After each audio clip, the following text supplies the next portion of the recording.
Good evening. Wow. Welcome to RSU 14 Windham Raymond School District Board of Directors meeting. The date of the meeting is Wednesday, November 3rd, 2021. The time is 6:30. We're in Jordan Small Middle School gym. May I have a roll call, please? Kate Bricks. Here. Jessica Bridges. Here. Jenny Butler. Present. Marge Gavoni. Pete Hensler. Here. Shar Jewell. Here. Kate Levier. Here. Scott McLean. Here. Mike McClellan. Here. Al Potter. Here. Thank you. Will you all please join me with the Pledge of Allegiance? I pledge allegiance to the flag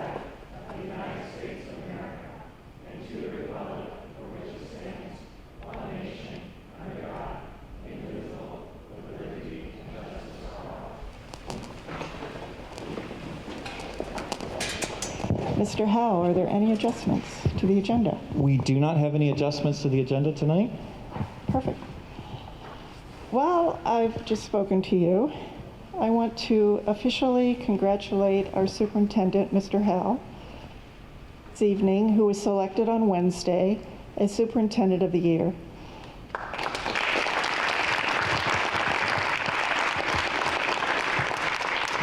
Immense honor, not only for Chris, but also for our district, our staff, our students, and our communities. I couldn't be more proud of Mr. Howe. It was kind of a rigorous process, to be honest. He had to submit lots of documents, and he had to do a video, which I really don't know what that looks like, but maybe I don't want to know.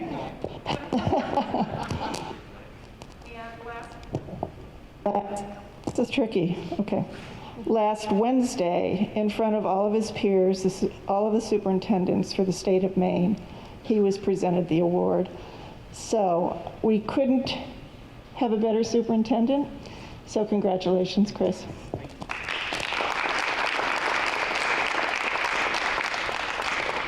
At this time, we have public input, which is an opportunity for comment on items not on the agenda. Anyone wish to speak? Seeing none? Oh, okay. Before you proceed, I just want to remind the public how we work with this. If you would state your name and the town that you live in, and you'll be allowed 3 minutes for public comment. And if you have any questions, we have a little sheet over there. I think you know the drill, how this works. I do. So welcome. Hi, thank you. My name is Kristen Day. I'm speaking on behalf of myself and my kids in RSU 14. I'm from Windham. Chris, I appreciate your thoughtful answer to our October 6th question about the universal mask policy. I wanted to share it because it helped me understand that it's the state setting the limits on what the district can comfortably put in place for policy. You wrote, quote, "Thank you also for your question about next steps for masking and health safety requirements moving forward, specifically the metrics that might be used to eliminate the need for masking in schools." The question that you asked is the same question that superintendents have been asking the Maine DOE and the Maine CDC for similar metric. We've asked for a recommendation that might include a combination of community transmission and a percentage of students vaccinated. Additionally, superintendent groups have been asking for possible easing to quarantine protocols that districts are required to follow. With the possibility of vaccines for all students as early as next month, we anticipate some movement from CDC on lessening masking and quarantine recommendations. Some possible intermediate steps that superintendents have proposed to the CDC have included only quarantining students who are positive, allowing students to test out of quarantine, and eliminating the community quarantine for students who are exempted due to masking or for who are exempted due to pooled testing. Other states have adopted similar measures to the ones that I've listed. It will be interesting to see if the Maine CDC considers them. The imminent availability of vaccines for a wider range of students may help to improve may help to move the conversation, end quote. I'll say again that the recommendation from the state should be invalid for two reasons. It's the fact that vaccinated people still get COVID, and the fact that they might have reduced symptoms could actually promote the spread as they're exempted from quarantine. And the second thing is that nobody wears masks properly. My focus of today is that the policy is actually resulting in discrimination against the unvaxxed, and I actually can't believe that this is acceptable to the school board or any parent. This district's number one priority is equity, and the unvaxxed who have missed weeks of classes for 3 quarantines are not receiving an equitable education. My daughter and her unvaxxed friends had the same close contact, and her friend had totally different quarantines, and her friend has even had COVID, because the deal only extends to the classroom, not to sports. It's not a state of emergency or state mandated, so how do you, all of you, justify the continued inequitable treatment of students based on their vax status? These students are not less because their parents do not give them the vaccine. They're not even less safe in any provable way, but the DHHS has set it up this way, and so it is. And I bet the cost to unvaxxed students and those with mask-related health problems is actually higher than the harm COVID is causing students in this district. I know that if we didn't universally mask, the quarantines would be unlivable. But this deal from the state is bad in concept and in application. Ms. May? One more thing, mask breaks. Can you just check on them to make sure the schools are doing them? Sure. Thanks for signing in. Appreciate it.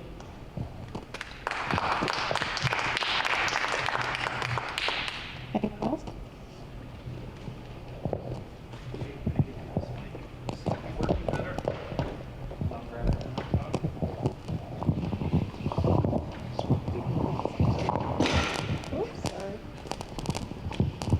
Hi there, your name and town, please. Hi, my name's Kevin Day, and I'm from Wyndham, and I'm here to discuss I'm here to discuss the survey that was sent out at the middle school. The survey was sent out under the guise of being a survey to prevent bullying. But what the survey discussed was topics of race, gender identity, sexuality, and religion. If I were to go to my employer and ask any of the questions in that survey, I'd be fired. You're asking kids, some of them who haven't even started puberty, questions about their sexual identity and race. The survey was marketed as being confidential, but yet each one of the students was told to do it on their own personal computer, which makes it impossible to be confidential. The survey was also told to parents after the fact that it was voluntary. My daughter was not given the option to opt out. Parents were not involved anywhere in this process of developing this. It's a Trojan horse, and it's a Trojan horse to push the liberal agenda. So my questions to you are, did you know about the survey before it came out? If not, when did you learn about the survey? Based on your own policy for teaching controversial and sensitive subjects, do you consider asking 11 to 13-year-old kids, many of whom I mentioned haven't started puberty, do you consider asking them questions about their sexuality and their gender identity to be controversial? What is the board's definition of controversial and sensitive topics? Do you have a list that you tell teachers to not cover? What this is fundamentally about is transparency and whether parents are included in sensitive decisions on what's appropriate to teach in the classroom. Parents feel disenfranchised all over this country, and it's because of surveys like this, because we were not part of the process, and we are losing trust in our educators. The school has a gentleman, Peter Wessler, who's coming to do an anti-bullying campaign with the students. There are parents that I know that are pulling their students from participating in that because they do not trust you. This is a very serious topic, and I'm borderline offended that you would ask my 13-year-old daughter questions about her sexuality and her gender identity without my input. Shame on you.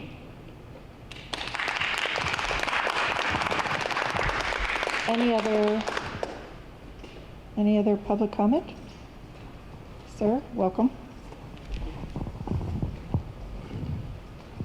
My name is William Clark. Been a resident in Raymond for 25 years. 2 of my children have gone to this school, are now adults and have they have 4 children, and I have 4 grandchildren that are in the school system. And I'm curious on what your position is relative to vaccinating 5 to 11-year-olds. I know it has been approved by the CDC, and I don't know what the protocol is going to be for the school system to vaccinate children, if they're going to be vaccinated in school. If we're going to find out that one of our children were vaccinated while in school without consent, I'm very concerned about that. There was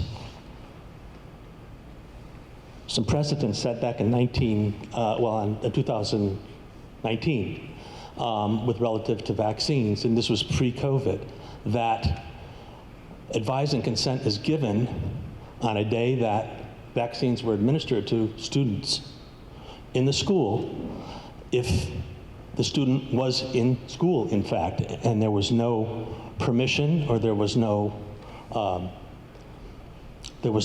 advanced knowledge of vaccines being taken. And again, it's pre-COVID, so there were not vaccinations relative to the COVID vaccine, but they were vaccinations given in certain school districts. And I'm not saying that it's this school or maybe even not even a school in Maine, but I'm curious on what your position is relative to vaccinating 5 to 11-year-olds in the rest of the school year and in the upcoming school years.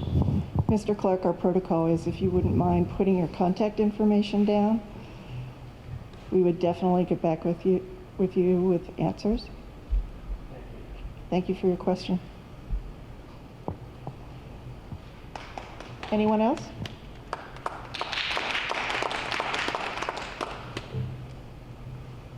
I don't see anyone coming forward, so I'm going to close public participation. Thank you. Thank you. It is a pleasure to welcome our 2 newly elected board members, Jenny Butler, an incumbent. Forgive me, I don't know how long you've been on the board previously, 2 years, I thought that was right, and has been elected for 3 years, so welcome back. And a new member, Jessica Bridges. We kind of scared her. We told her she had to give a 5-minute speech, but she doesn't. But welcome aboard, Jessica. We look forward to your input on the board. I'd also, she's not here, but Christina Small. Oh, she is there. There she is. I want to officially thank you, Christina, for your service on the board. Thank you. You will be missed, but I know, as you have mentioned, that you're going to be involved in the schools and participate in committees that are appropriate for the public. So I think we'll still be seeing you. So thanks again. It is delightful. It's a delightful event to have Ms. Peavy speak about student presentation this evening. We love having students here, and I'm going to let her talk about what's going to go on. I'm waiting for my crew. Do you want to get your artwork? So as Mrs. Greeley prepares our students, I am thankful for the invite to have our students come and showcase what they're learning in school. It brings back a little bit of normalcy that we used to do this a few years ago and have each school showcase something special that we are doing at school. One area that I find that, maybe sometimes at the elementary level we don't always showcase is the arts. Art, physical education, music, and so in looking at the artwork in my school, that kind of stemmed what I wanted to showcase this evening. Our students are from 1st, 2nd, 3rd, and 4th grade, and Mrs. Greeley will introduce each of the students. But she has also some information as to the work that they are doing, but I would like to highlight that the standards overall that they're working on is students describe, analyze, interpret, and evaluate visual art, and students understand the relationship among the arts, history, and world culture, and they make connections among the arts and to other disciplines. I would like to introduce Mrs. Greeley, who will then introduce her students, and I will be there for support for the students. And me. Yes. All right, first, before I start, I have to apologize to my students. I was in the side building that is all set up for a school board meeting. I've been sitting there since 6 o'clock. So I found out just before then that they had moved, that it was in this building. So I apologize I wasn't here. Okay, sorry. Good evening. I'm Robin Greeley. I'm the art teacher at Raymond Elementary School, and I am one of the 4 art teachers at Windham Primary School. Thank you for having me and my students here tonight. Art instruction helps children with the development of motor skills, language skills, social skills, decision-making, risk-taking, inventiveness, and helps to develop their creative problem-solving skills. The arts challenge students to communicate thoughts and ideas without the benefit of language.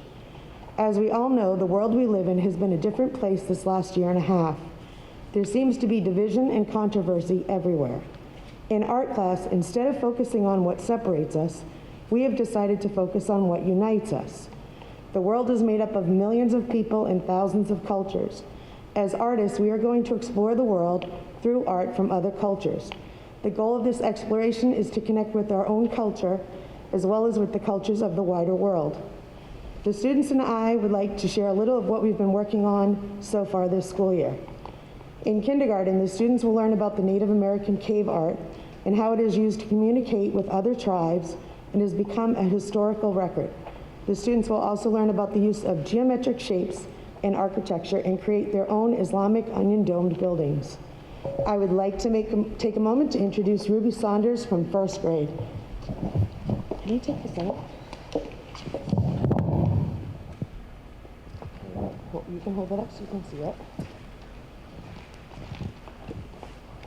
We learned that people from Poland speak Polish. Polish artists use birds in their cut paper art and paintings. We drew and painted a bird in the style of the Polish artists. Polish people also make Polish folk art by cutting shapes out of paper. We make art from cutting shapes out of paper too. Excellent. Do you want to walk up there so everybody can see the artwork? Keep walking, Ruby. Well done. Around. Turn towards me, sweetheart, so the people in the audience can see it. Okay. Nice. Wonderful.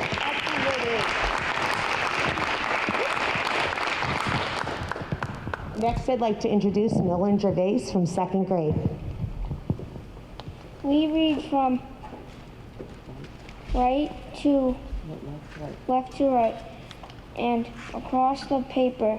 Chinese people read right to left and down the paper. In America, our first names are important. In Chinese, their last names are important. We used horsehair and bamboo brushes and ink to write our first names in Chinese symbols. We all use symbols to represent our language. We are now learning about the Inuit people in Alaska, Greenland, and Canada. They are native to where they live now. They create paintings of whales, make prints, carve animals from stone. We are creating a whale painting in the style of the Inuit people. We are painting on canvases. We, the Inuit, have an art Collaboration, big word. we aren't getting Where artists get together and create their own art. We have an art collaboration. at RES. Excellent job.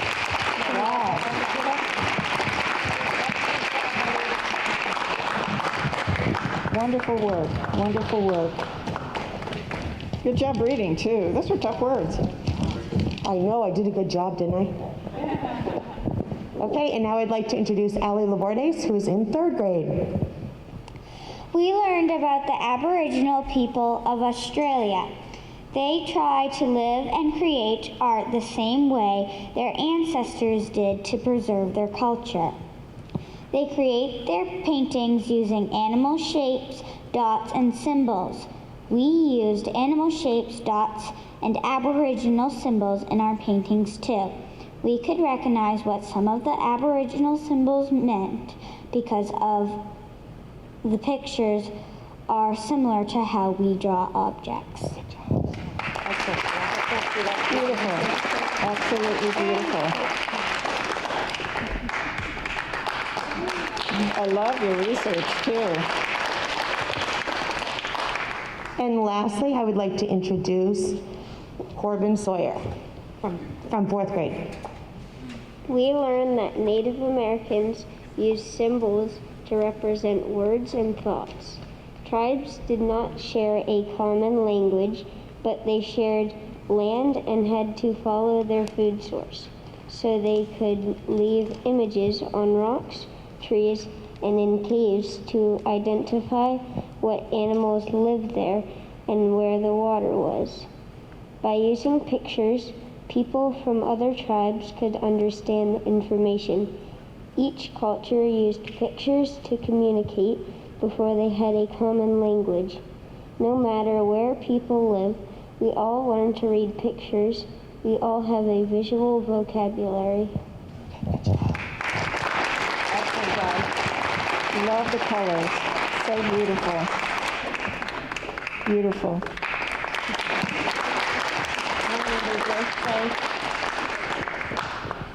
Thank you, students. It's such a treat for us to have you here this evening and to see your good work and wonderful reading and creativity, and students are what we're all about. So thank you to your art teacher as well for guiding us. Well, we would like to thank you for your time and allowing the students of Raymond Elementary to remind us that with all of the controversy and all of the noise in the world today, we can use art to communicate through all languages without saying a word. Thank you so much. We really appreciate your time. Thank you, students. Really well done.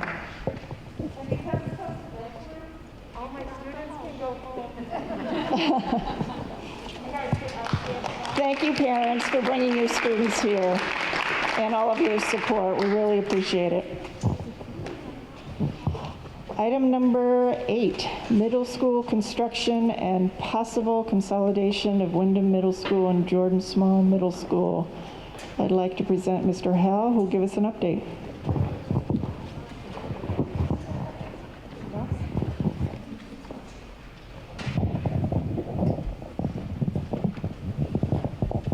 Just going to turn this down a little bit. It's a little loud.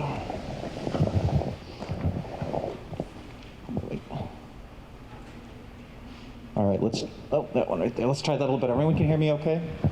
Want to make sure. And I'm going to present from out front here tonight because I have some slides to share with the board and also some slides to share with everybody here. Board members, you should have a copy of this presentation in your packet. I'm hoping that there was a slide deck that was put in there. There wasn't a slide deck put in there, so maybe it's in my... We're going to go without it, and I'm going to do my best to explain this and create a visual representation for you. So tonight's an opportunity to talk about possible consolidation of Wyndham Middle School and Jordan Small Middle School. And just to kind of give a little bit of a timeline for everybody here, Wyndham Middle School initially was put in for a state school construction project back in 2015 and then subsequently in 2017. And was approved in 2018 on the list, And then at that point, the state, really communication stopped, and it was a matter of when did the state have funding and when could things move forward. So we were notified in 2019 that our project would be moving forward. Still, again, no timeline, and things started to kind of sit fallow for a little bit. We eventually were notified, and it was actually October of last year, to start working on an architect and also to start working on the process of putting together a construction committee, which we have done. Throughout this process, there's been some new learning for all of us because this is the first building that RSU 14 has done together as a building. Previously, we had Windham High School, which was done as a Town of Windham project, and we also had Raymond Elementary School, which was done as a Town of Raymond project. But this is the first time we've had an RSU 14 construction program and the first time we've had an RSU 14 project. So as we've worked through this process and started working through the state, one of the first questions was about, should Raymond be part of this project? And traditionally, we've maintained an RSU 14 since 2009. We've had two middle schools. We've had Jordan Small Middle School and we've had Windham Middle School. And throughout this entire process, there's never been a discussion about bringing the two schools together. We've been through some multiple discussions over the years, and the board over time has decided that it would be best just to leave both schools and where they're at. But this discussion about whether or not we should have a shared middle school really has grown some attraction lately and just grown some more conversation, and has been an opportunity for the community of Raymond. Several forums were held here October 5th and 6th, and to gain some community input. In addition, the Raymond Select Board on October 12th voted to be a recommendation that we explore the possibility of moving forward with a combined building. And so this is an opportunity now for the board, RSU 14 board, who ultimately has the decision-making power in this process to make the decision whether or not to move forward with combining the two schools together or to maintain two buildings. You have the authority as a board, if you choose to combine schools, and you have the authority to close schools if those schools are moving into a brand new building.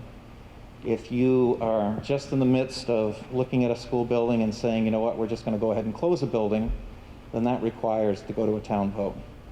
But in the instance in statute, if you're moving kids to a brand new building and you're not just closing a building or condemning it, there's a different process. And I know we'll have a chance to maybe talk a little bit more about that later. So I wanted to first of all go over, and I'll see if I think this cord will reach over. These are some slides that I shared when we went through our workshop, and probably the worst thing I can do as a presenter is stand in front of it. Oh, I do have enough cord to make it. So the state construction process, I know many of you have seen this.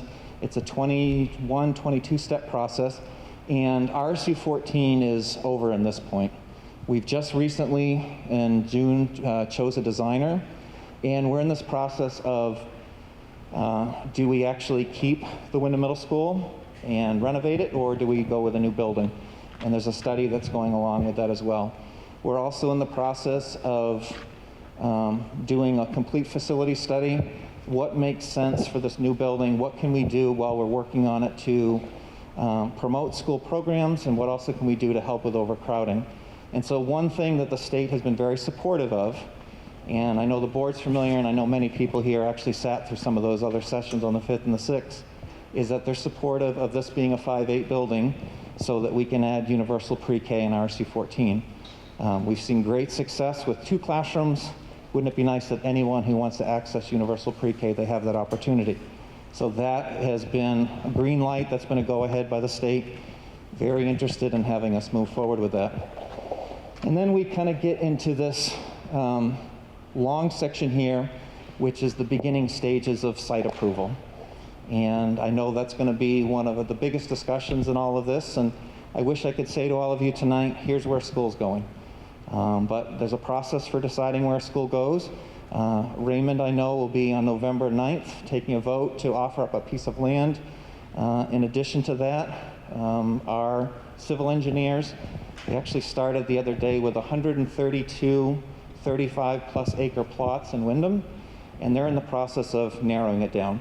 So eventually we'd like to get to that 4 sites that we can then run through the matrix and say, where's the best site for the school?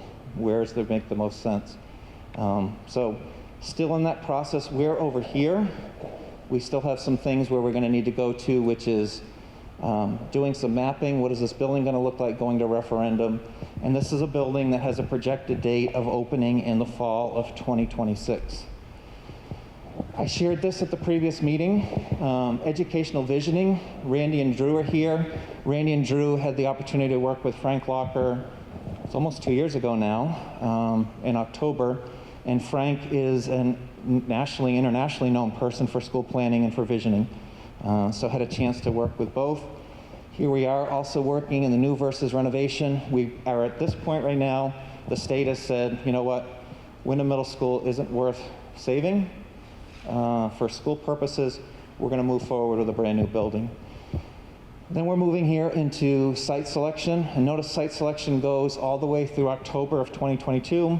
It's a long process. Part of it is we want to make sure we pick the right site that makes sense, whether it be for transportation purposes, utilities purposes, makes sense for programming, what's going to be good for long term.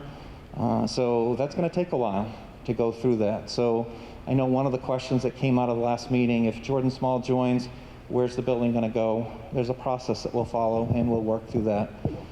In addition, this fall, Frank Locker is going to be, actually we're in the fall right now, heading into the winter. Frank Locker is going to come back, work with the middle schools, and then we'll start getting into some conceptual design. And the referendum at this point is planned for June of 2023, with construction starting in the, it will be the spring of 2024 with opening. And I love our architect here, put a nice little smiley face. August of 2026, everyone's happy because a brand new building's open, and moving towards that. So other pieces that were shared. Here's our 2 middle schools that we currently have in RSU 14. Wyndham Middle School, the facade, and I know I actually had a comment from a community member that said they never knew that was the sea and trees and the mountains until someone painted it, Drew. I don't know how many years ago that was, but just never quite understood what that was. Currently serves students in grades 6 to 8, 598 students currently, and that opened in 1977. And I think Drew would agree that that building has served its purpose. It was designed as a junior high, and it's not set up to be a true middle school with teams. Randy has Jordan Small serving students grades 5 to 8, currently has an enrollment of 166. It opened pre-1967 as elementary school and has some shortcomings as an elementary school, not set up as a middle school. And we've been talking about some processes that if the project moves forward as a Wyndham only, what can we do in Raymond in order to be able to bring some comparable programming? I threw this up as a picture. This is not a concept design of what the middle school would be. LaValle Brendinger, who is our architect, they are building a middle school right now in Oyster River, New Hampshire. That's UNH area. And this is the building that they are building for them. Notice it's 4 stories, compact footprint, super energy efficient. And actually some of us are going to go see that at the end of this coming month because they're getting close to, the windows are in, walls are up. But if we had a 5-8 combined middle school, we'd be looking at an enrollment of roughly 1,000 students that would be opening in the fall of 2026. So here's what it would look like. If we opened a combined middle school today, here are current population totals, and the 5th graders, these guys are in kindergarten. Okay, so this is current kindergartners, 1st graders, 2nd graders, 3rd graders. If we were to open, kind of projecting out, this is what the population would look like, and it sounds like it's a long ways away, but 2026 is closer than we think. So a combined building with actual enrollment would be 957 at this point. Just want to also add, and for the board, for your understanding and then also for the public, one thing that's been very clear in our work with the state, everybody's concerned about the level of growth in southern Maine. Wyndham has seen a tremendous amount of growth. Raymond's creeping up in housing starts, and everyone's concerned we don't want to build a new building and then have portables. So we have engaged in a brand new enrollment study, 10-year enrollment study that is just actually starting this week. We hope to have it within the next month and a half to project out 10 years from now. What's this going to look like? What could be the possible population to make sure that we're building a large enough structure?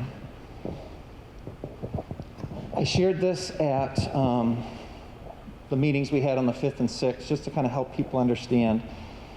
We have looked with Frank at buildings far larger than 1,000. One of the models that he showed for us as a school was a school of 2,200 in Ohio. And in essence, looking at when you're creating a larger school, one of the things that everybody wants and everybody needs and students thrive in is a smaller neighborhood environment with their own team. So how do we help segregate a larger school down? So in the case of, this is Oyster River, what they did is they have team stacked on team to stacked on team. So if I'm a 5th grader and this is my team, this is where I go, these are where my classes are, this is my neighborhood, I've got a common area. One thing that really attracted us to this architect and this group is that, you notice this building doesn't have any hallways. And so you tend to lose space in a building with hallways. It's actually wasted space. So if you don't have hallways and you build them in as part of your structure, then you picked up additional floor space. It's a way to increase. And so in this case, another thing which I thought was pretty ingenious, every team has their own stairs. So you're not walking through other people's areas when you're going to your classes. Again, this is Oyster River. This is their first floor. They put in a large gym, auxiliary gym. They actually have a recital hall. And then this main area is their cafeteria. So all sorts of models out there for buildings that you can make large, small, depending upon what size that you need and how you're going to accommodate all these different groupings of kids. So these were the options that we talked about on October 5th and 6th. So option 1, maintain the 2 separate middle schools in RSU 14, both serving grades 5 to 8. Option 2 was to combine most middle schools into one RSU 14 middle school. So that was October.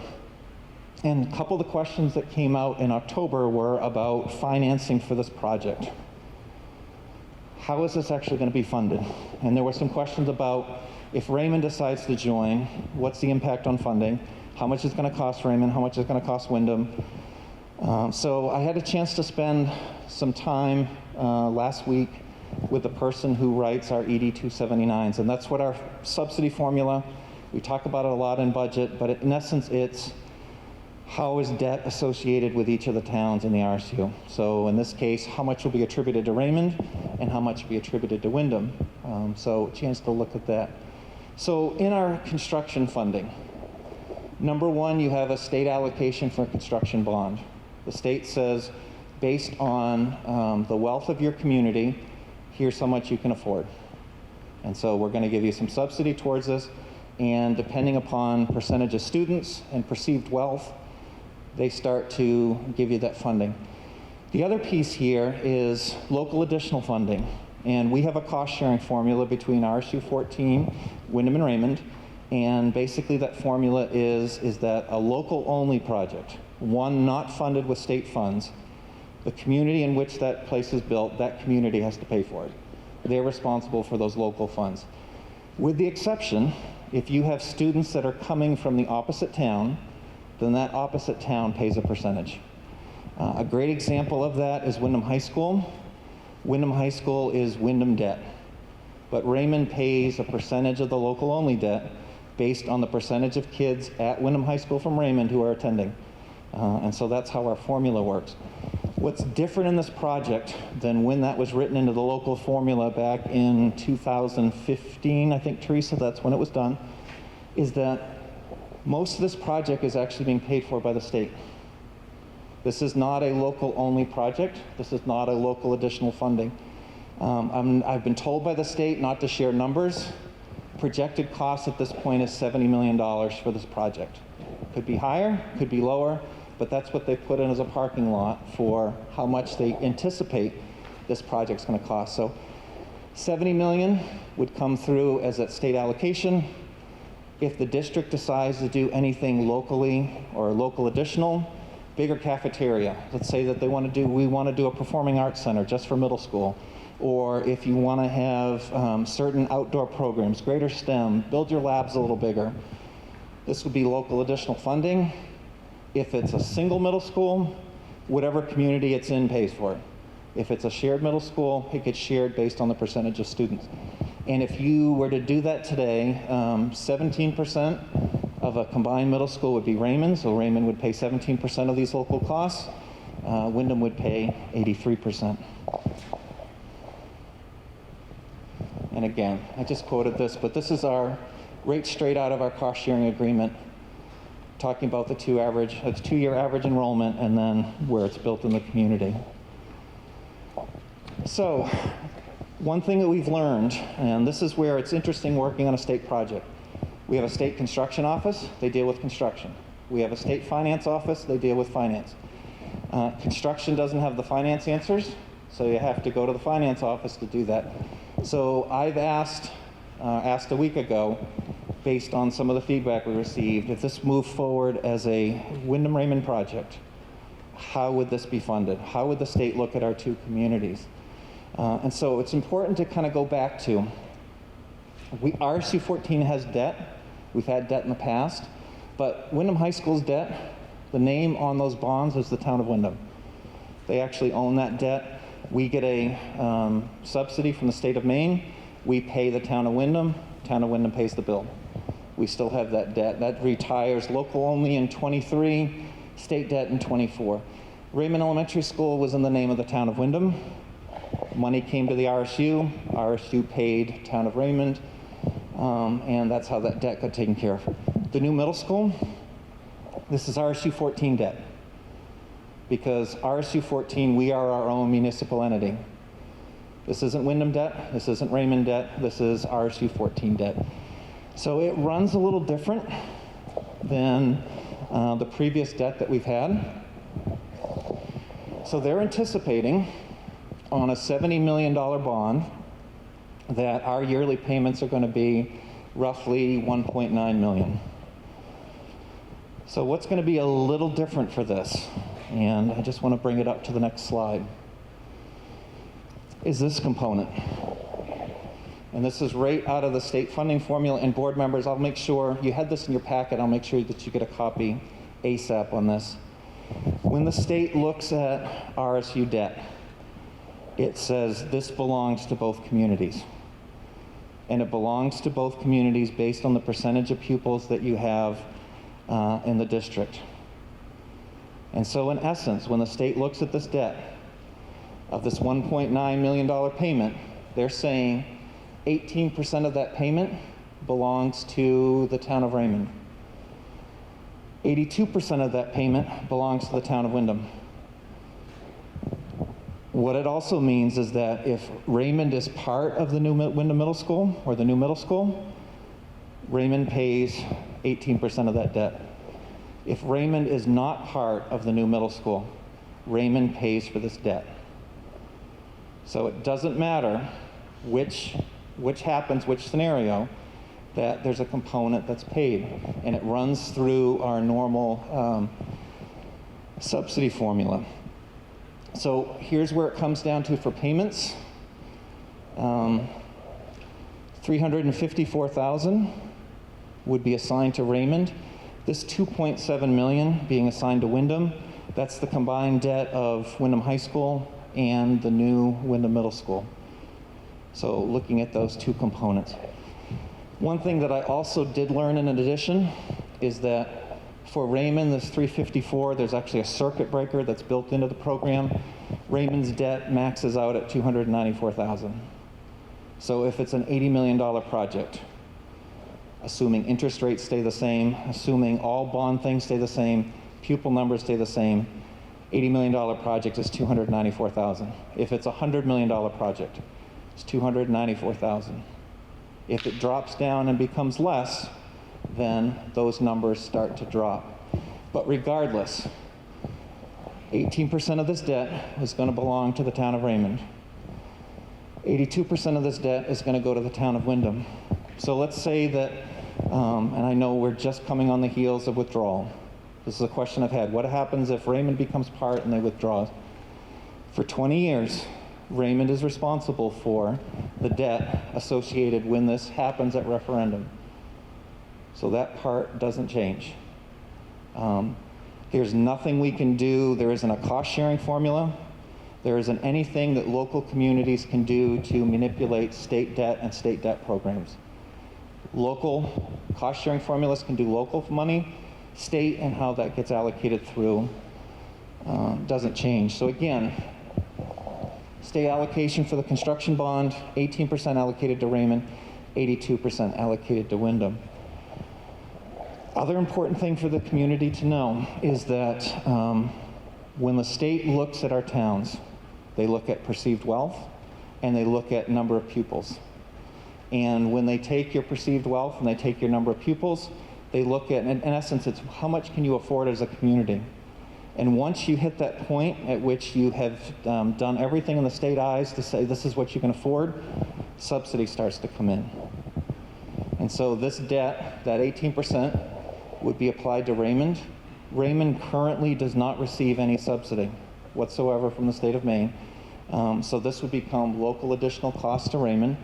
For Windham, that 1.6 million of additional debt that's going to be assigned will result in 1.6 million of additional subsidy to the town of Windham to cover that portion of the state debt. For Raymond, it does get the town closer to that trigger point where you start to see some state money and some state subsidy coming in.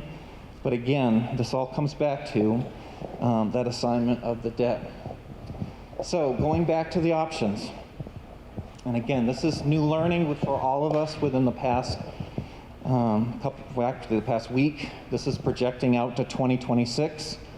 So option one, again, maintaining the two separate middle schools, both serving grades 5 to 8. Option two, combining both middle schools. Regardless of the option, Raymond's going to need to pay that $294,000 to contribute to this project.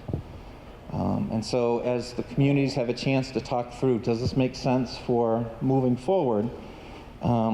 It needs to be with the understanding that that debt will be assigned regardless of the outcome. So if there's particular questions, we left the time here for some questions and some comments. I'm going to go back and sit down, but if there's things that you have questions about or understanding how the allocations or questions and comments about the project in general, more than happy to do this. This information was learned this week as far as the debt and how that gets pushed. That's been communicated to the Select Board, has been communicated to the RSU Board, just for all of us to have an understanding. And again, this is our first major project as an RSU in the last 12 years that we've been formed together. So with that, I'm going to sit down and put this up for anyone who has questions or comments. Thank you, Mr. Hill.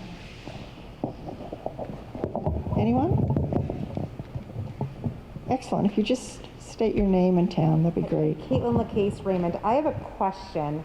You mentioned the referendum several times. Is that voting on the financing? I'm just curious as to what that is, and then what happens if the school board votes to move forward, and then the referendum fails, or if it fails in one town and not the other? Can you just talk about what that means and how that works?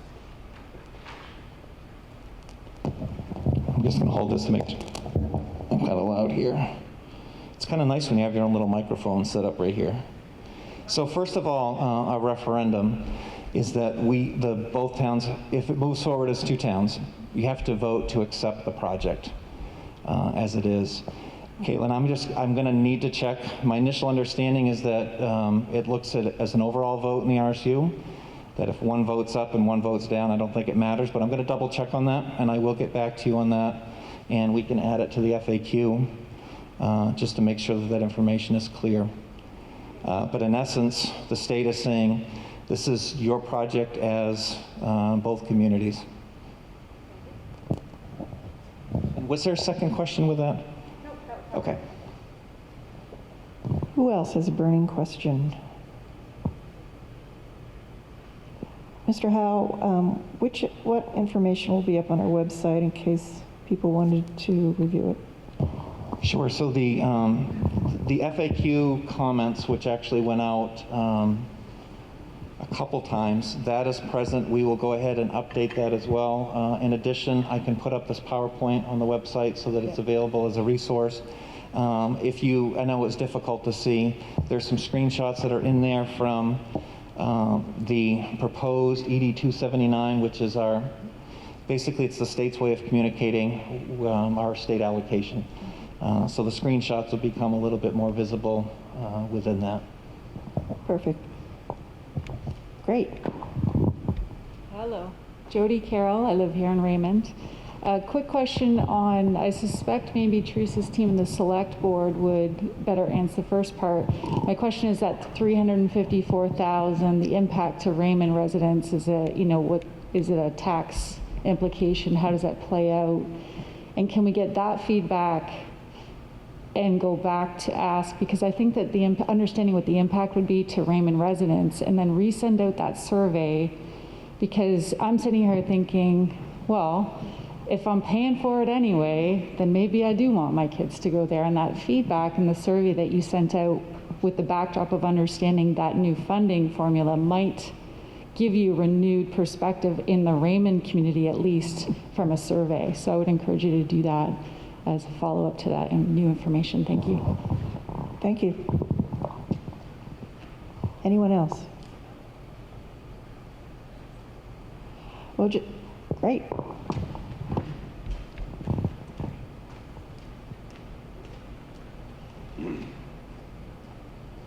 Hey everybody, I'm Robert Fay from Raymond. I live over here on Carriage Hill Road. The language in the cost-sharing agreement, I've got it written down so I can speak it out loud to you. I have a different take on I think I have a different take on something that you said earlier. The language is, all future local-only debt service for major capital costs shall be allocated to the member municipality in which the school facilities are built. I don't see in anywhere in the agreement where local only debt service is parsed to have multiple meanings, whether it's a state project or a state funded project or not. Maybe you can help me clarify. My other question is, have RSU legal counsel weighed in on that matter? Thanks. Let's hold it together there. So yes, it's been reviewed by legal counsel. It also has been reviewed by the State Construction Office, and it also has been reviewed by Paula Gravel, who's the individual who writes all the ED 279s, specifically with a cost-sharing formula. Cost-sharing formula can only impact local additional, and local additional is that which is spent above what is in a state construction project by the locals. A cost-sharing formula can't impact what is coming through as state construction bonds for a state-approved project. And so it would impact, if communities decided to do above and beyond what is in that state allocation, it would impact that. But anything as far as a state-allocated debt through an approved program, in essence, the only way not to do that would be for communities to reject a project. Are you set? You're thinking. Great. But it just, and also just, yes, I have reviewed it also with the district's legal counsel as well, and their interpretation was the same. Great question. Thank you for that. Anybody else? Excellent. Ms. Chalik Jordan, Wyndham. I just think it's really more of a comment. It'd just be important for people to understand, and Chris kind of glanced over it a little bit, is that it's not capped at the 354,000 or the 295, whatever Raymond's limit is, that if the towns consolidate and vote for additional funding above that, there would be an additional piece that Raymond would be responsible for. So I just think it's important in the FAQ and in the comment about going back out to the Raymond residents that they understand that that's not the maximum, that there's potentially additional cost associated with it. It's a great point. And I think we're going to need a new mic cord over here. You're absolutely right that that would only account for the state allocated portion of it and would not count towards anything that would be local additional. Local additional for, if it were combined, Raymond would be responsible for 17% of that. Wyndham would be responsible for 83% of that cost. Thanks for the question. Anybody else? Well, just know that if you don't have anything this evening, that you can email us or email Mr. Howell, and we certainly want to answer any questions you might have. I'm going to take some board comments now, but while I have you captivated here, we're going to be voting on November 17th in Wyndham. So that's the date that we will officially decide whether we will join or not join. Having said that, I entertain any board comment. Anyone at all? So me, the math person, one set is 8317 and the other you say 8218 as a split. Why? Are they different?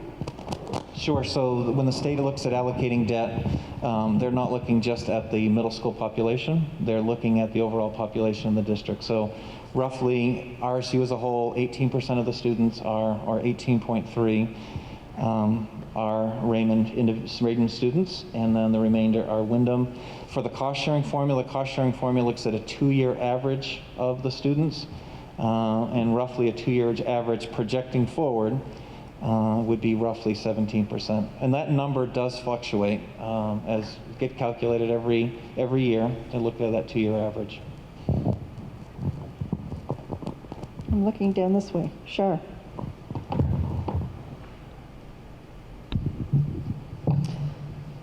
So I realized something this evening that I don't think was quite clear, at least it wasn't clear to me from past meetings. So Chris, if you can explain or just verify that the state is going to pony up money for a new school, and they'll decide what the building's going to look like based on our anticipated enrollment and what we need for the school, and they'll say it's $70 million. And if you want more than that, then you have to pay it locally. Okay. So, but what you just went over, does then the towns of Wyndham and Raymond have to pay the state back the $70 million? It's actually a great question. So in essence, this is how it works is, and a great example is if all of us have been to Wyndham High School, the back of Wyndham High School was not part of the original auditorium. Mm-hmm. So where those slope seats are, that was an additional cost to the community. Right. And the voters decided we're going to spend some additional money so we could have a bigger auditorium. So that cost would go through the cost-sharing formula and would be apportioned to both communities. The eventual bond or the eventual debt will not be issued by the state of Maine. It will be issued by RSU 14. We'll actually go through bond council and we will draw bonds. What the state does is the state provides then the payments. Okay. And so each year, and it's actually twice a year, November and May, we will receive half of a payment, and then we take that as subsidy, that check, and we pay our bond partners. Okay. And we pay that off. Okay, so if, just to make it perfectly clear to everyone, if we go with just what the state says they're going to build us, essentially it costs us, quote unquote, nothing, sort of. Not necessarily. So okay. If you go with what the state, let's just say you go with the state model, here's where you're at. It will go into our subsidy formula. They'll look at fiscal capacity. Okay. Current fiscal capacity, Raymond would be responsible for $294,000 of that payment. Wyndham would be responsible for $1.6 million of that payment. Being that one town receives subsidy, The other one's a minimum receiver. Wyndham will receive 1.6 million to pay that 1.6 million. Raymond is roughly, I think we're about 700,000 short of hitting that mark. So it has to be just pure payment. Okay. One follow-up question. Is it cheaper for the town of Raymond taxpayers to stay at Jordan Small or go to the new school? There's always an economy of scale when you are operating one building versus two. So in essence, there is the possibility of additional savings that, because right now, in addition to what Raymond's paying through what's state required under EPS, there's local additional funds that have to be paid on top. And Raymond's current budget through, I want to say, what, 10.3, 10.4, I can confirm that. So that structural gap between what is required under EPS and what's local additional, there's a possibility that it would shrink. However, we're looking at 2026. There's always the possibility of economy of scale. Thank you.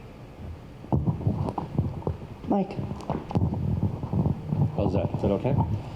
Two questions. One's more of a comment. You mentioned the land opportunities and that Raymond Select Board had offered to donate land. And so next Tuesday, I think it's 6 o'clock or 6:30, there's a special town meeting with the Select Board where they would go through the process of that donation.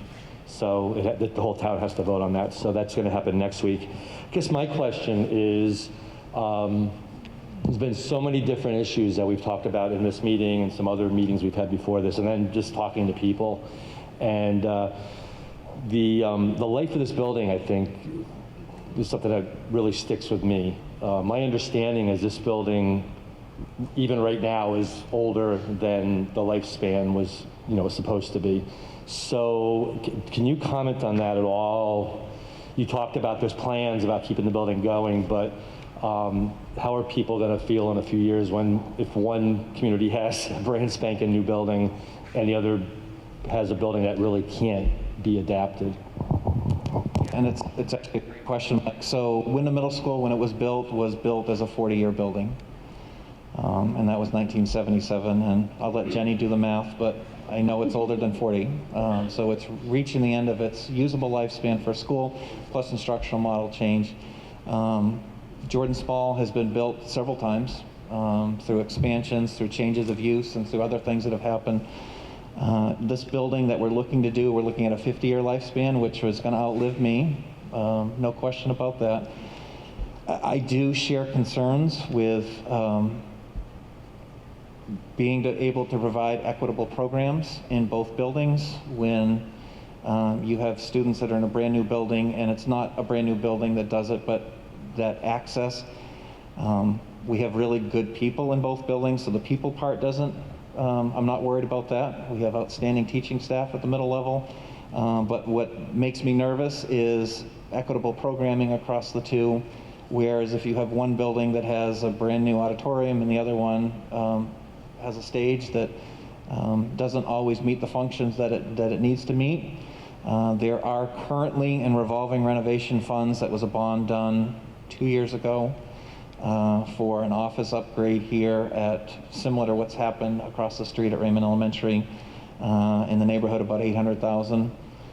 Depending upon how the board decides to move forward, it'd be a question of whether or not to continue on with that particular part.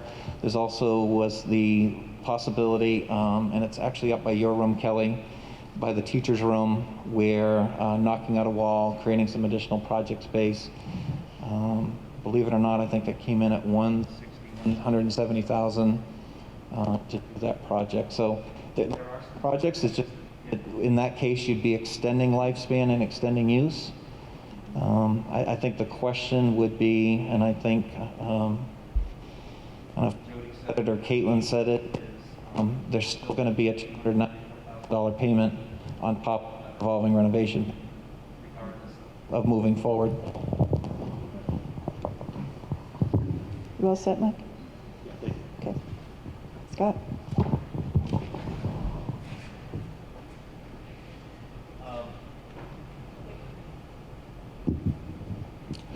So I was taking a look at this survey, and I have a feeling that a lot more Raymond residents would probably vote to combine if they actually knew that they're going to end up paying for this. I was a little shocked when I read about that this week myself. So I guess my only comment that I would like to share is, as chair of the building committee, we need to open it up to Raymond residents. I think we need a little bit more participation from the Raymond community on this building committee. That's all I have. Anybody else?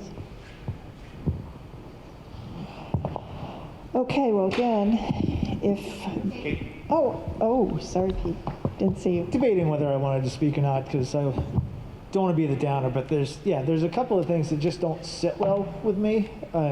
Just, first of all, when this project came about, or it's always been marketed as, this is a fully funded state project. There's not going to be any cost to us unless we decide to go beyond the scope of what they're comfortable with. And now we're finding out in the 11th hour, or maybe it's not the 11th hour based on how long the process is, but now we're finding out that it's not a fully funded project. And so, no fault of anybody here, but that just doesn't sit well with me. And it also doesn't sit well with me that we as a board can choose for it to be a Wyndham-only project, and yet any decision that we make, Raymond's going to have to pay for it. I don't understand how there's no way around that. So, and right now we're just talking about finances, and there's so many other things that we need to consider. I was hoping that we'd get a lot more feedback from the community. I wonder, and it's, again, no fault of anybody here, it's just the timing of the whole thing. It's hard to make a decision when you don't know where the site's going to be. And site selection, I think, would have a huge impact on people's decisions. And so if we don't choose to accept the land, or because the site's somewhere else, or we think a better site is somewhere else, would that change the decision of the Raymond residents? There's nothing we can do about it, it doesn't seem like, but I just needed to voice those things. I'm just not comfortable with a lot of this. Thanks, Pete. I share your concern. And you're right. It's not us. It's not Mr. Howell. It seems like drips and drabs, this is my personal opinion, drips and drabs from the state of how this process is proceeding, with the latest information being pretty surprising for me, to be honest. It's hard to complain about getting $70 million or whatever the number is, but it puts us in quite an awkward position in many ways. Right, it does. And Mr. Howell, if you would just clarify again, I know you've said it in the past, the rush, why the timing is so important. Yeah, and I think probably the best way to explain it is just like air traffic control, where you have a flight that has been booked for a specific time that air traffic control has you put in. Same thing, the state has your debt booked in, because the state can only spend $129 million each year towards school construction projects. So in essence, they keep a giant map of when are projects finishing up and when can new projects come on board. And so as soon as debt is paid, so for instance, Brunswick High School, I think, was just paid off. So now money becomes available that can then go to other schools. And so that process goes on and then starts to move forward. I think what's something that's also kind of unique for us is that, number one, this is the first time we've had district debt. So first time that we've taken on that. The other thing that's very unique is that other than, we were talking about this earlier, other than Portland Public Schools, which have 3 middle schools, South Portland is combining their 2 middle schools into one. And we were trying to come up with, are there other large districts that are currently operating 2 middle schools. And so this is actually kind of an anomaly in the state of Maine to have 2 buildings that are other than larger city of Portland and those particular parts. And I agree with you, Pete. It's a hard decision to be in the middle of, because you, in essence, have been asked as an RSU 14 board to then make a decision for everybody in the RSU, and then not having all the financial information, all of us having that financial information up front. I think the other thing that's unique in our RSU is that when you have a district, a town that receives subsidy and a town that doesn't receive subsidy, and how that those are looked very differently within the formula, because in essence, this project for the town of Windham is not going to cost the town of Windham anything more. It's going to raise what our budget is, but it's also going to raise revenue to match that, so it won't have a tax impact.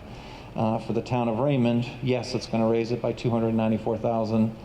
And the question whether or not that has a tax impact, we'll have to wait and get to the 2026 budget to see if there might be savings realized elsewhere. But it does kind of put us in a kind of an awkward position. We're 4 months into a 6-year project, and you know what? I'm just hoping we don't have additional things that kind of make it difficult for us to make these decisions. And I say we, you. Sure. At the other meetings, it was several people asked about the opinions of the people that work in Jordan Small. And I know that Kelly had spoken quite eloquently at one of our meetings. But since we have Randy here, I would like to hear his input and opinion on the pros and cons of this decision, please.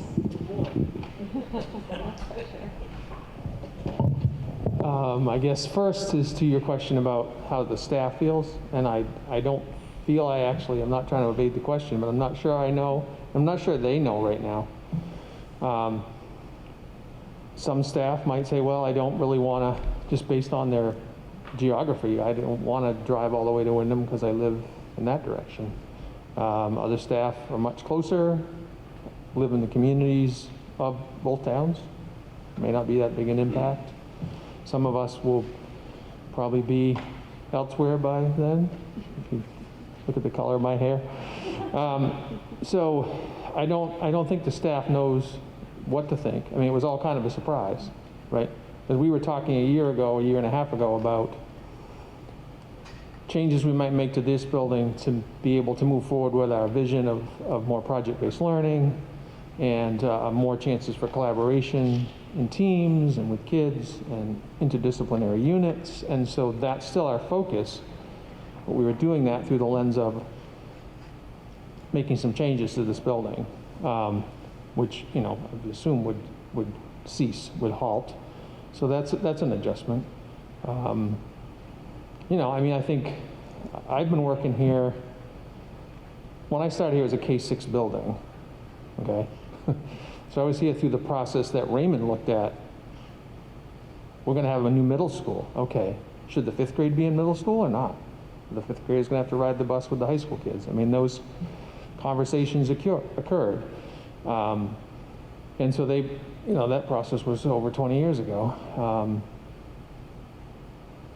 I would say it was the right decision for Raymond. A 5-8 middle school has really worked well for this town, I think. 5th graders make the transition at the right time. So we have a very functional program, that a 5-6 component and a 7-8 component are in our small little world, chugging along. So it would be a big change, obviously. I mean, it's a team environment, 7-8 team, 5-6 team. That wouldn't change in a bigger middle school. You'd still have teams. It's a middle school model. But, it'd be a big adjustment. But, we're talking, 5-6 years out. So did I answer your question at all? Only a little.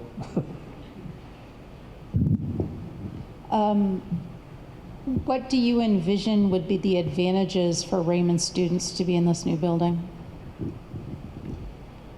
Well, we talked a little bit about programming, right? So when you have a larger entity, you can offer more diverse programming. And I'm not talking about outside of the school day, I'm talking about inside the school day. So before the meeting started, Drew and I were talking about pros and cons of looping, which is, you know, a group of teachers and kids staying together for a couple of years. We used to be that way here. We moved away from it because I saw some disadvantages to it. Some of the staff still not happy with me about it, but oh well. So he and I were talking about, well, if you have multiple teams, some can loop, some don't have to loop. Get a student and a teacher who just aren't a really good fit, and that happens in life. They don't have to be 2 years together. They can move on to a different loop. So those types of things allow for more fluidity.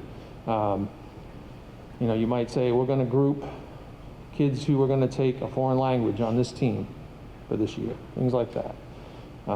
Music options might look different. Might have more options for how you deliver visual arts. Instead of just having, here's art class, it might be, here's some choices. So I think bigger schools, you get more choices. I would also caution that it's really important to have that neighborhood or team feel. That some kids would get really overwhelmed depending how the school is structured and who do they know in their hallway, you know, from staff. And so that, I think, is really something to keep in the back of your heads as you move forward. It's hard to hide at Jordan Small Middle School. If you're walking down the 5-6 hallway, every teacher knows who you are probably by now, or at least which classroom you go with. Okay. So that's a very different experience than 1,000 kids in a middle school. It's just, you got to do it right. Yeah. I'm off the hot seat now. All right. Pete, Mike, whoever. All right, I'll go. I have thought of a couple of questions while we're sitting here. And this is financial. So in the scenario that you laid out, Chris, 1.6 million of debt service for Wyndham, which fully covered, 294,000 for Raymond, not covered, covered by the town of Raymond. So playing the scenario out, if when we're planning the school, Wyndham residents are saying, hey, it hasn't cost us anything yet, we're comfortable adding on. Let's do this, let's do this. But then people at Raymond say, well, we're already paying $294,000. We're not comfortable adding on to that. How does that work? Is that a vote? Is it a straight Wyndham Raymond vote? So I'm going to double check on this, Pete, but it's my understanding that it's an RSU 14 vote on that component. I don't believe it has to pass in all communities in order for it to pass, but I'm going to double check on that because I want to make sure, and I'll speak to Mr. Stockmeyer and make sure that we're clear on that. When you say an RSU vote, like a board vote, it wouldn't? No, it would be, we're going to have a community vote. There has to be a referendum for the community to accept the project, and that would be one of the components of that referendum vote is, here's the building we're looking at here, and sometimes they're treated as one vote, and sometimes they're treated as, here's one, which is the basic package, and here's two, which includes these amenities, and they're done as two separate items. So, and sometimes there's even three if there might be an athletic field attached to it, those components. So people would come to the polls, and it would be an RSU 14 election, so there'd be ballots in both communities, and they would vote to accept the project. All right. And then my second question is, if we do a combined middle school, regardless of where the location is, if it's located in Raymond and you've got Wyndham students going to Raymond, or if it's located in Wyndham and you have Raymond students going to Wyndham, either way, you're going to increase traffic in that North Wyndham corridor. Have we talked to Wyndham Town Council to see how this would fit with their, because I know they're doing a lot of studies to try to alleviate traffic. Have we talked to them about how this would fit in with their plans or mess up their plans? So we've talked about a couple things with them. Number one is that I've learned that the State Department of Transportation does not want another stoplight anywhere on that 302 corridor. In fact, if anything, they'd like to see a couple of them disappear. And specifically in the Wyndham shopping area, where there's multiple lights in a row, they'd like to see a couple of those go. The current bypasses that are planned, one runs from Home Depot over to 115 to the backside of Rennie's, Hannaford.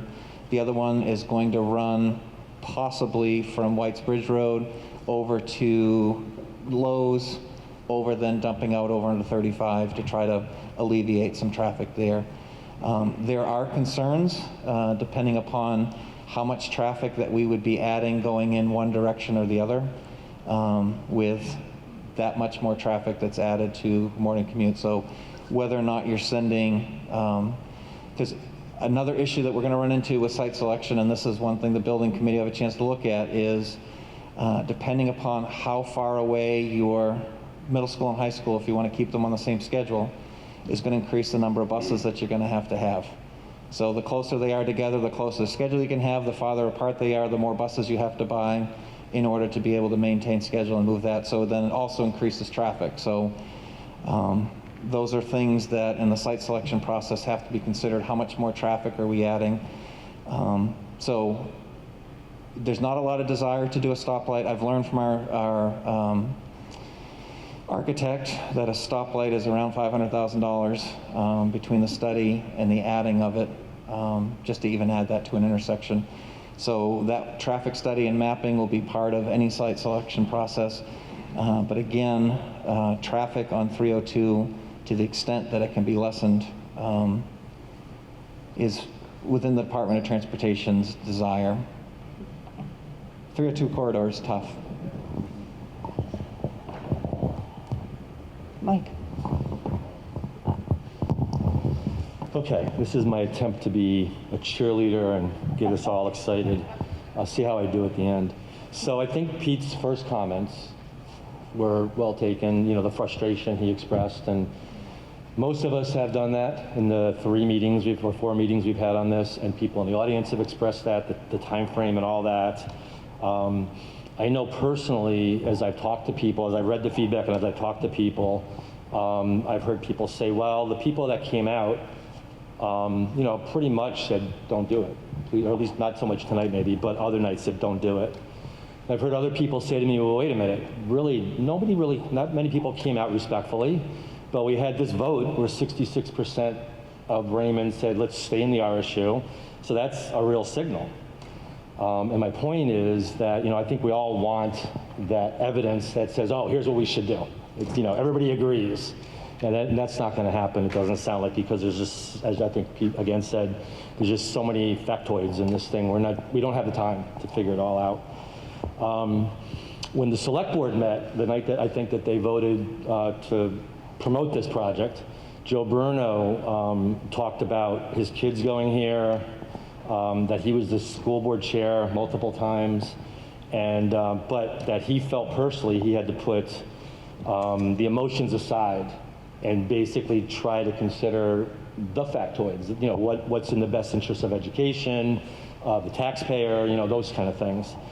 So I guess what I'm trying to say is the opportunity we have is, this is why this school board is here. We all would love it if you'd all tell us what to do, but that's not how the system works. The system is that we actually are charged. And I think a couple weeks ago, one of the meetings, someone actually expressed frustration with that. Like, oh, you mean 9 people are going to make a decision?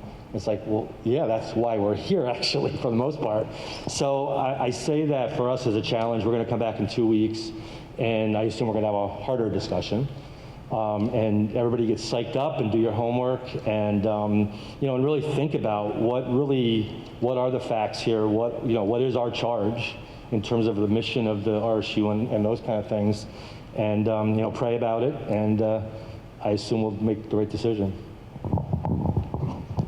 Thanks, Mike. Anybody else? Oh, sorry. My head has to swivel more. Go ahead. So Scott brought up this survey, and it's a really, really, really small amount of data. So me being, again, the math person, either we should get more, and I don't know what the process was to get this or to incentivize or whatever, but it would be good to have more data.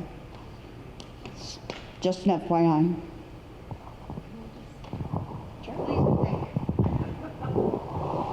I agree with you, Jenny, on that. However, I think it's really difficult, and this is where my mind goes with a lot of this, is we are talking about children that, some of them are at RES right now, but many, many of them are likely very young or not even born yet, or these families don't even live in Raymond yet. So I think it's hard. I have a really hard time with this data because these are the respondents are like, I would assume, I actually haven't read it yet. I was waiting till after tonight to read all the comments. Are people that either had that emotional attachment to Jordan Small or moved to Raymond for that small town feel, which I completely understand. But if we're looking out 10 years for families that aren't even here yet, or children that are babies right now, and think about the difference in the schools, that's where I really wrestle with making this decision. And geez, now that we are paying for it anyways, which was new to all of us, certainly makes me lean a little bit more towards the recommendation that we do combine. But I think it's hard. The survey, I'm sort of taking it with such a grain of salt because I think the folks that responded are not the people that this will affect. So.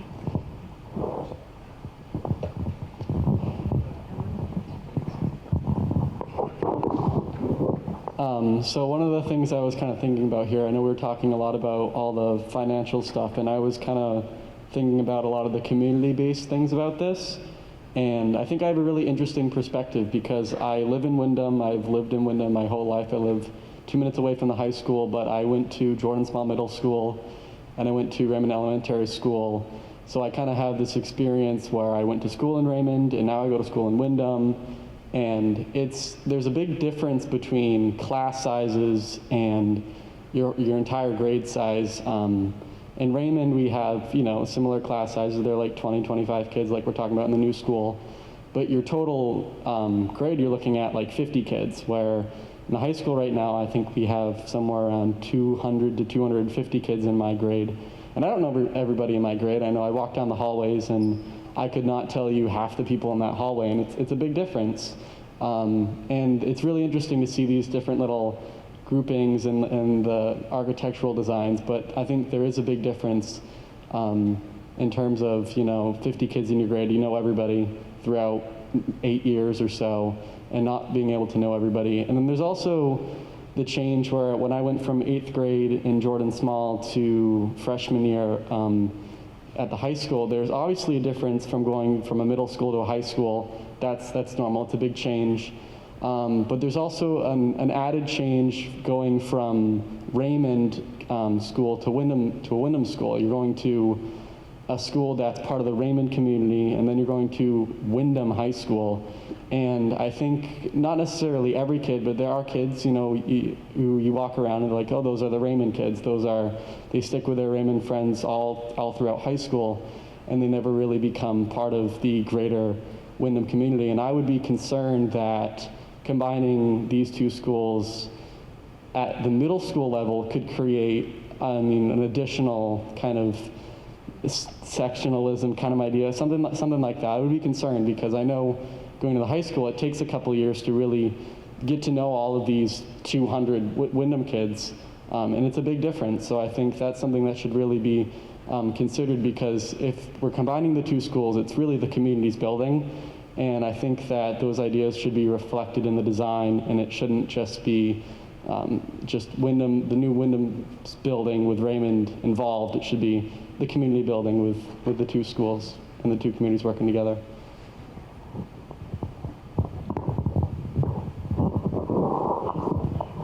Because I so appreciate that comment, Al. I was at the Windham boys soccer game the other night, and part of me sort of was like, my daughter was so excited to cheer for Windham and felt really that ownership to that town. But then part of me is like, well, she's a Raymond Raven right now, right? She's not a Windham Eagle right now.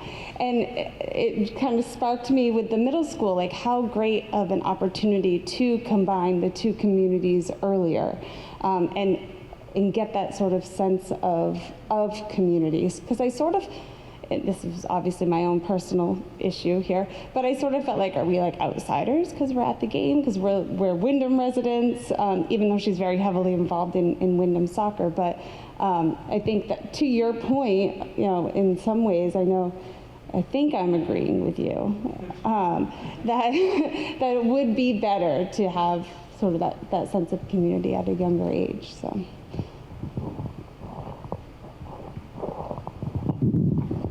So, Al, thank you for speaking. So I am a product of Raymond Wyndham Schools. I graduated high school in 1990. Please don't do the math. But when I came out of, so I was K through 8 at Jordan Small. And I think my class size was 15 or 20 people. When I started Wyndham Middle School, it was a huge, ginormous culture shock. I went from knowing everybody to only being able to see a few people a day that I knew. I went from only having 2 or maybe 3 classrooms that I went to for all of my classes to changing rooms for every single class. I went from having assigned desks in each classroom to having a locker. I think it took me 3 months to figure out how to open the locker. Changing my clothes for gym. That was like mind-blowing.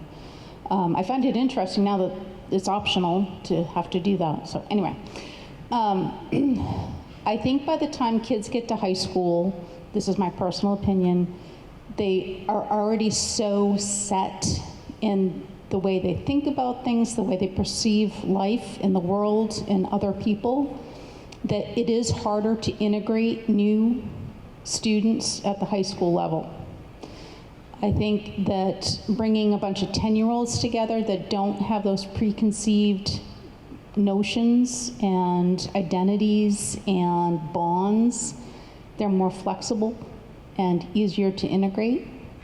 Now, I am not a child psychologist by any stretch of the imagination, but that's my perception. So I just wanted to add that feedback that it's a lot harder to integrate at 9th grade than it is at 5th grade. Jenny? No, Scott. I'm so sorry. That's fine. Just something to think about going back to the transportation aspect as we are debating this. The furthest point in Raymond goes all the way out to just about near Poland. And just by doing a quick driving directions GPS, it takes from that point in Raymond 28 minutes to get to our current campus right now. So not to say that that's where the new school would be if we decided to combine, but it's just something to think about, that that is a tremendous impact on our fleet. So I just wanted to throw that out there. Maybe this has been thought of before or brought up, but if there's truly going to be a combined school, why not call it something different other than Wyndham Middle School? No, I think that's a given. If it's a combined school, it's not going to be called Wyndham Middle School. Anybody else? I'm swiveling back and forth. No? I agree about the survey. You know, we really struggled. How do we get so much input? I know the select board had 2 public nights, and we as a board sent out information and sought questions and comments from the public. Prior to tonight, I was kind of scratching my head that there was so little, it seemed like interest in this, that I honestly, I really didn't know what to think. I think the point this evening of the finances being shared again and the impact that that would have on the Raymond residents is important. And I know we'll talk about that tomorrow, how we'll make that happen. But again, to Kate's point, which has occurred to all of us, the information that we're getting from parents primarily are from our listserv. They are not from the preschools. They're not from the younger families who would be really, really impacted by this. And, this is tough going to make such a huge, huge decision in such a short period of time and not knowing the location. So I guess we all have a lot to think about tonight and the rest of the couple weeks. And Chris will answer the questions that have come and shove those out to all of us. I know, again, if the public has any other questions, we welcome them. And the board, it's an open door getting answers. So I want to thank everybody for attending. It really means a lot to us to get feedback. I'd like to thank the administrators for being here too. This is big stakes for both of you as well. Teresa? You know what? Yes, we want all the feedback we can get.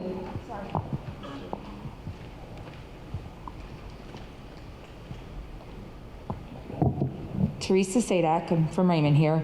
So one of the things I have been noticing is when we were doing the withdrawal, we had a lot more people come out. So to me, that meant a lot to them to stay with it. And like Mike said, 66% of the people said, let's stay with the RSU. So to me, let's move forward as an RSU. And some of the things I just jotted down real quick with 1% left on my phone. As far as you guys making the decision, I don't envy you. I really don't. It is tough. But, sorry, just need to find it. If you don't combine the schools, it really puts Raymond at a really bad way, meaning the school would not get any funding to do any kind of projects from the state at all, if they wanted to later on. The budget would continue to go up with trying to bring the kids up to par, because you can't have 166 kids in one school and not have the advantages, and then have this brand new school, and then the taxpayers of Raymond are already going to be paying the amount of money for the school, and then what happens is you have to, if you keep the school open, you still got to pay for this. You got to pay for the renovations, you got to pay for upgrading, for bringing them up to the middle schools, and that's really going to add on the taxpayers. As far as a red light, I'm sorry, but that $500,000 is pennies to a $70 million budget. And Wyndham Christian Academy and Manchester both have crossing guards. So, and whether, as far as the buses going back and forth, we know we can always get more buses, but either way, you've got to ship them down to Wyndham anyways for the high schoolers. They're going back and forth. Grace has brought this up many times for different reasons. The 8th grade kids going off to meet with their friends. The kids go from kindergarten to 8th grade, and then they split off and they get to choose high school. They wouldn't really have to do that, because what happens is they have to meet all new friends. If they go into a middle school, that's that stepping stone for these kids. And then they meet more friends. And it's not just a small community anymore. We now have in-laws and cousins and stepmoms and everything else by meeting new people, is what it is. So that community can just make it all the better for the kids. And then when you go into high school, more kids will probably go to Wyndham. I think it's already 80% now is what it is. But again, I think, and the data was not sent to everybody. I kept looking for that. And I get the agendas and when the meetings are, but not the data as far as the survey goes. And I think that's it. Yes. So I would hope that as an RSU 14 that you take the Wyndham and you take the Raymond names out of it and look at the schools, look at the buildings that you guys have and say, what is the best source for our kids in this school? So thank you. Thank you. Are we all set as a board to move on? Can we still comment? You know what? Typically no, but I'm going to let you. Sorry. I just thought since I asked my question, would share my opinion quickly. Because actually the school, it will affect my kids. We're on the listserv, but my kids are young enough that they will all, if it stays on track, all 3 of them will go through the new middle school, if there's a new middle school, or come to Jordan Small. And I, like everybody said, do not envy your decision, and I'm glad it is you weighing all these pros and cons and not me. But I, even before the funding, new information came out, was leaning towards supporting a new joint middle school. I just think we have the opportunity here as a community to decide what kind of space does matter. I mean, the people, of course, matter much more, but space matters. And to hear about trying to retrofit the school that was built pre-1967, where you could build a school to meet the demands for not just today, but for the next 20 years, is an opportunity I would love for my children. And who, one of the reasons we moved, it's hard because we moved to Raymond because we loved the small community schools, but I also trust, based on what we've heard, that we would get that through the teaming. And then one last thing I wanted to just say is, my son this year played sports with Wyndham kids, and he was the only Raymond kid on the whole U9 soccer team, and it was great for him. They welcomed, it was as if, he rolled onto the field and he was one of the kids, and it didn't make a difference, and I really don't, and he was the only one, but I don't see this integration being an issue at all for the kids, and so just, in fact, it was great. It was great for him to meet a new set of friends too. So I just wanted to share that piece. Thank you. Perfect, thanks. Okay, well, thank you all for attending. We really appreciate your participation and listening, and we're going to move on in our agenda now. I can see. We are on item 9, appointments. May I have a motion, please?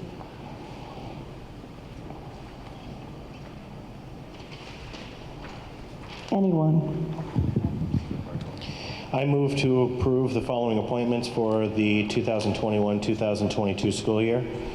Margaret Dione, I apologize if I butchered your name.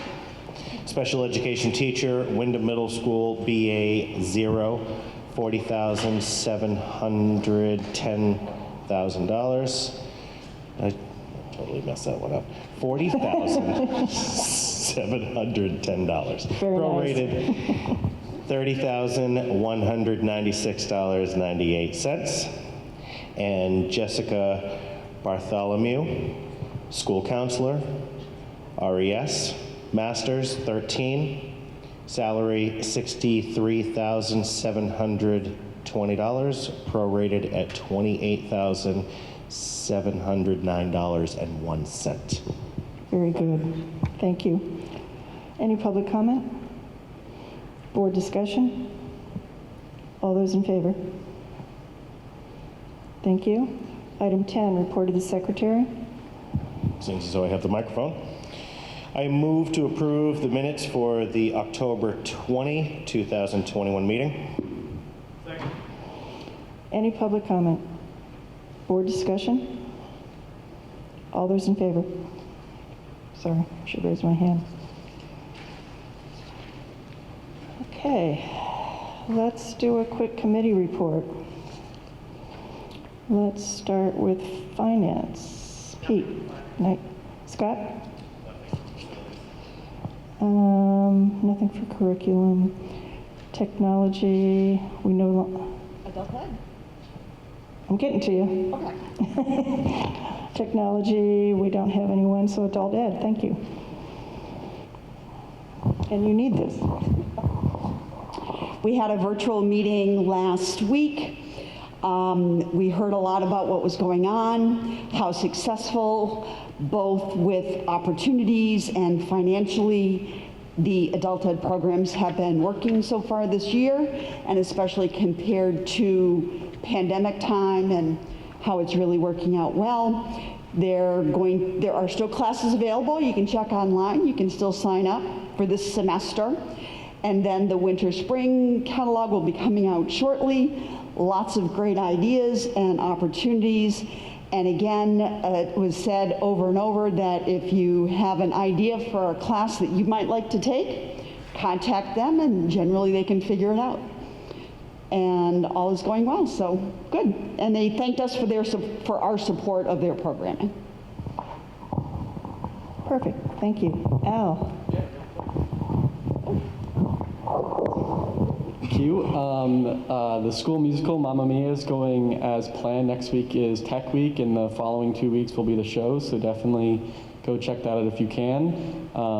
And I think as of a couple hours ago, the Wyndham girls varsity soccer team won 3-0 against Gorham, so those are the regional finals. So they're going to be going to states very soon, so good luck to them.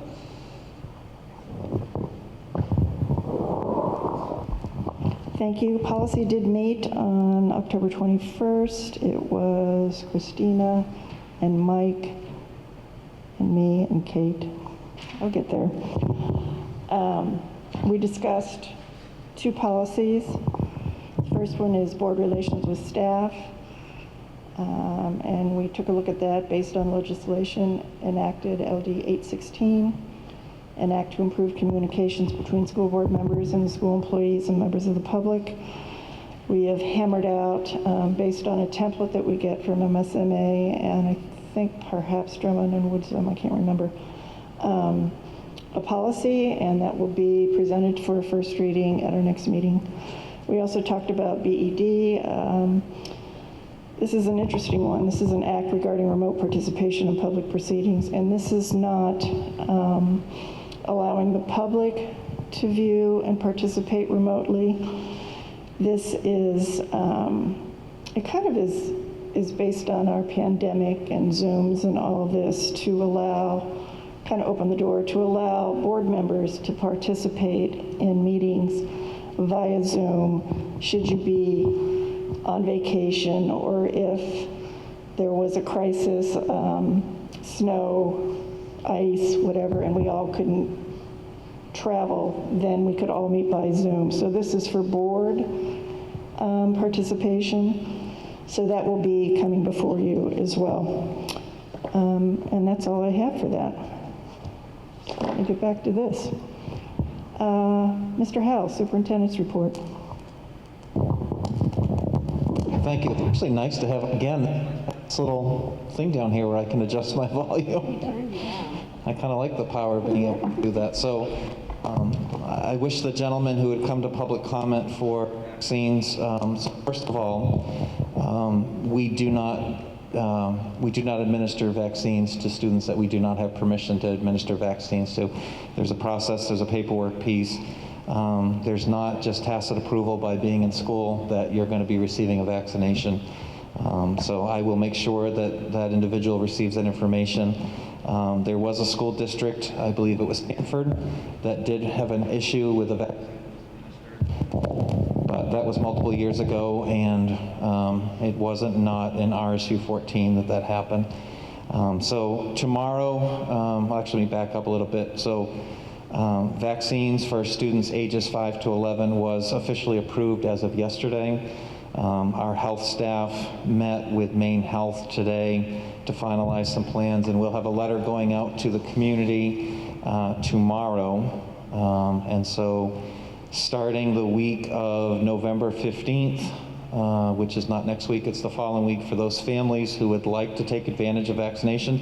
Obviously, that is their choice, but for those families who wish to take it, we will have school-based clinics that will be starting that week, and the informational letter will include the days in which that will be happening in each of the 2 middle schools and the elementary schools, when that will be available, in addition, in those days. And so we are in the final process, though, of looking at, is it just a school day only or a school day and an afternoon as well, for those families that want to do that.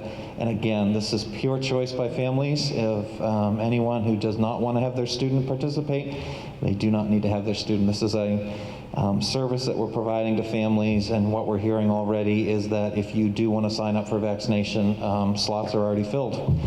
So it's very difficult for families in order to be able to do that. In addition, next Tuesday night, we will be offering an informational Zoom with Maine Health to answer any questions that parents have, and I will be hosting that with our Maine Health representative, and just answering, and they'll be answering any questions that parents might have about that opportunity. So the hope through that is that to be able to have students that want to be vaccinated and have that done by Christmas. So or the holidays. So it would be the first one would be next week, then it'll be following up first week of December. Kids would be fully immunized. To go along with that, and this is actually answering another public comment, there has been some hinting at some changing to the SOP once students in that age bracket have actually reached vaccination status. And so I know Mrs. Day actually came and she read some elements of a letter. Superintendents had a meeting with, had a chance to meet with Dr. Shaw, share some of our concerns and what we've been experiencing with exercising SOP. So we expect that there may be some changes second semester, depending upon vaccination percentages and moving forward with that. So we are hopeful that we may see some changes with that, but time will tell. Time will tell with that. Also, just want to share some really great news. Ben Schultz, Deb LaBelle, boys soccer coach, girls soccer coach, have been voted Coach of the Year by their league, which is a wonderful thing to have both teams recognized with that. And then one, which was always near and dear to my heart, boys soccer team who did have a sad loss the other night, have received the sportsmanship banner for Class A. I don't know if we're south or north now with, sometimes we think we're in the south, but we're actually north. It does change. So they will be receiving the sportsmanship banner at Massabesic on Saturday. And at this point then, and Al, thank you, because I was wondering what the update was. That means that girls soccer for Wyndham High School will be playing Saturday at Massabesic. So pretty exciting that they're moving forward with that. Again, there's a lot going on. We're heading into parent conference season, and we're moving forward with a number of, we're doing some in-person, we're doing some Google Meets, and we're doing some Zoom conferences. One thing we have found is that through Zoom and through Google Meets, it does sometimes increase the efficiency in order to be able to do that. So I think that's what I have right now for tonight for my superintendent's report. Perfect, thank you. Moving on to board roundtable. Anyone have anything they want to share? I'm going to pivot. Scott. Football game Friday night. Okay. Fingers crossed. I see no one else has anything to say. May I have a motion to go into executive session? I move to approve going into executive session with the board to discuss the possible acquisition of property pursuant to 1 MRSA subsection 4056C and not return to regular meeting. Second. All those in favor? Thank you. Thank you, everyone.